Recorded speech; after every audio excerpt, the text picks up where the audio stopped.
In this episode, I talk about if long-form descriptions are really necessary on social media, and cake.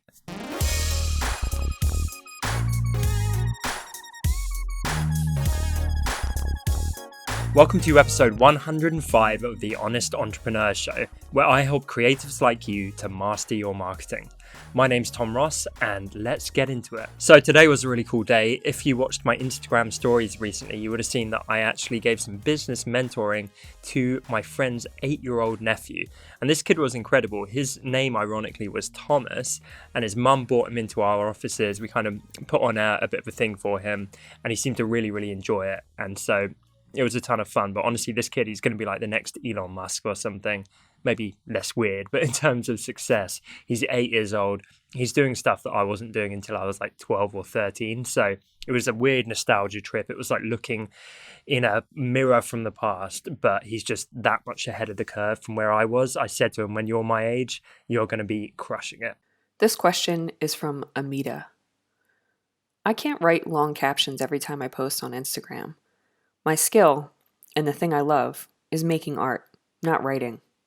What should I do? Hey, Anita, great question. It's a tricky one. I mean, part of me wants to say it's not that you can't, it's that you won't. And the truth is long captions work. So I think there's stuff with all of us with our entrepreneurial journeys that might not 100% light us up. And as much as I'm a big fan of leaning into what you do truly love, I think sometimes you need to put in the work. You need to do the stuff that's actually going to help because it's going to help. When it comes to a question like this, I kind of fall into two camps. One of them is maybe just, get on and do the work that you don't love as much because you realize it's going to help. The other side is the kind of entrepreneurial side where it's like actually double down on what you love doing the most. So if you don't love the captions, then maybe just, invest more time and energy into something that is going to get you results in terms of what you do love.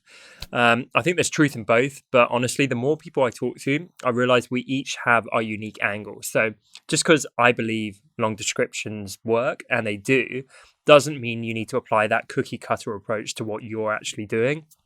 And so recently I was talking to my friend Dustin Lee, who runs Retro Supply, and we are like polar opposites with our marketing, but we're both very good marketers. So Dustin loves email marketing. He loves like segmentation, automation, all the data back end side of things and figuring that out and split testing, very analytical. I suck at that stuff for the most part, and it's pretty boring to me. What I love is building highly engaged brands and communities and, giving value to people and showing them kindness and chatting with tons of people every single day and turning that into something much bigger than myself. That side of things gives my friend Dustin anxiety. He can't stand like the pressure of a building inbox and loads of DMs to get back to. So he flat out ignores them, but he doubles down on the email marketing, which works really well for him. So I think the takeaway here is I've kind of done a 180 here, to be honest. If you don't like doing them, then fine. Figure out what you do like, and then go all in on that and hope that that brings you the gains that you're looking for, because your lack of success is not going to come from a lack of long form descriptions. It's going to come from a lack of bringing value, a lack of being different, a lack of talent, perhaps. They're the things that really matter, what you're putting out into the world. All of these tactics and angles at which you can come at this stuff, that's kind of just the icing on the cake. And so get your fundamentals down, double down on what works. And then in terms of that icing, that's really up to you. Maybe you want to go with cherry, maybe you want to go with butterscotch. We all have different tastes and different strengths, and it doesn't mean that both aren't delicious. Question of the day. You got me thinking about cake now. So what is your favorite kind of cake in the world? Let me know in the comments, guys. Thank you so much for watching this episode. I appreciate you guys so much. I'm really enjoying the YouTube show.